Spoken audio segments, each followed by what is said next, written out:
Hi friends, welcome back to my channel. இன்னைக்கு நம்ம ரொம்பவே சிம்பிள் ஸ்டைலில் முட்டை சாதம் எப்படி செய்யுதுன்னு பார்க்க போகிறோங்க.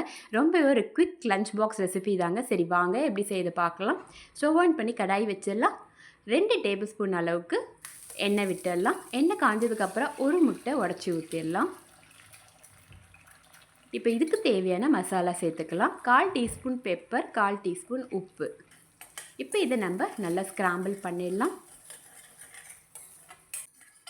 இப்போ முட்டை நம்ம நல்லா ஸ்க்ராம்பிள் பண்ணியாச்சு. இப்போ இதை தனியாக ஒரு பிளேட்டில் எடுத்து வச்சிடலாம்.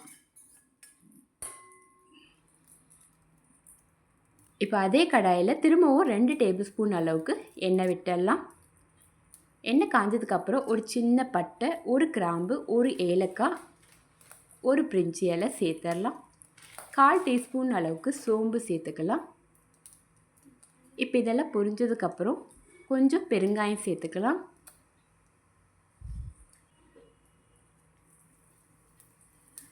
இது கூடவே 2 மீடியம் சைஸ் வெங்காயம் நான் கட் பண்ணி வச்சுருக்கேன், அதையும் சேர்த்துடலாம். கொஞ்சம் கருவேப்பிலை சேர்த்துட்டு நல்லா வதக்கி விட்டுடலாம் மீடியம் ஃப்ளேமில்.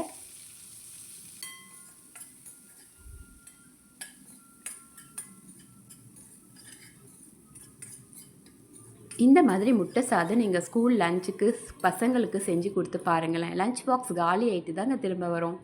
ரொம்ப ஒரு டிஃப்ரெண்ட்டான டேஸ்ட்டில் இருக்கும். இப்போ வெங்காயம் வதங்கிடுச்சிங்க. இப்போ நம்ம ஒரு தக்காளி கட் பண்ணி வச்சுருக்கோம், அதையும் சேர்த்துடலாம்.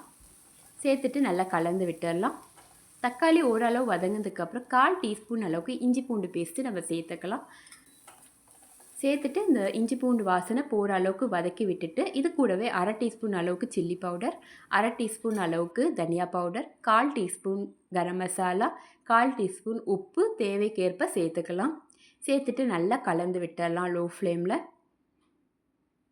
ஒரு 2 மினிட்ஸ் கலந்து விட்டதுக்கப்புறம் லைட்டாக தண்ணி மட்டும் தெளித்து விட்டுடலாம். இப்போ திரும்பவும் நல்லா கலந்து விட்டுடலாம். இப்போ நம்ம ஸ்க்ராம்பிள் பண்ணி வச்ச முட்டையை இது கூட சேர்த்துட்டு ஒரு 5 நிமிஷம் நல்லா கலந்து விட்டுடலாம்.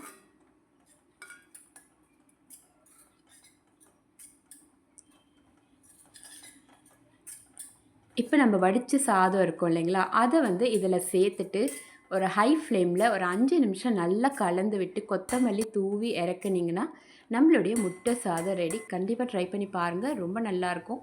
அப்புறம் மறக்காமல் கமெண்ட்டில் சொல்லுங்கள் எப்படி இருந்துச்சுன்னு. இந்த வீடியோ உங்களுக்கு பிடிச்சிருந்தா லைக் பண்ணுங்கள், ஷேர் பண்ணுங்கள். தேங்க்ஸ் ஃபார் வாட்சிங். Have a nice day.